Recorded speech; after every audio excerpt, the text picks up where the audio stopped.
விழுப்புரம் மாவட்டம் மரக்காணம் அருகே பழமுக்கல் கிராமத்தில் உள்ள ஆயியம்மன் கோயிலில் அம்மனுக்கு மஞ்சள் நீராட்டு விழா நடைபெற்றது. இதையொட்டி சாமி ஊர்வலம் நடைபெற்ற போது வழிவிடுவது தொடர்பாக இரு தரப்பினரிடையே மோதல் ஏற்பட்டது. சவுக்கு தடி உள்ளிட்டவற்றால் ஒருவரை ஒருவர் கடுமையாக தாக்கிக் கொண்டனர். இதனால் அங்கு பெரும் பதற்றம் ஏற்பட்டது.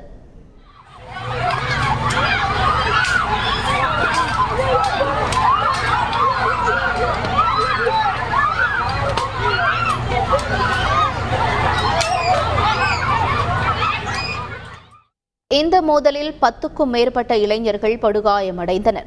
தகவல் அறிந்த போலீசார் சம்பவ இடத்திற்கு விரைந்து காயமடைந்தவர்களை மீட்டு சிகிச்சைக்காக மருத்துவமனைக்கு அனுப்பி வைத்தனர்.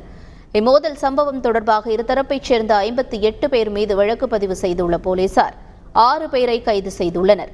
தலைமறைவாக உள்ள ஆஷிக் என்பவர் உள்ளிட்ட 52 பேரை போலீசார் தேடி வருகின்றனர்.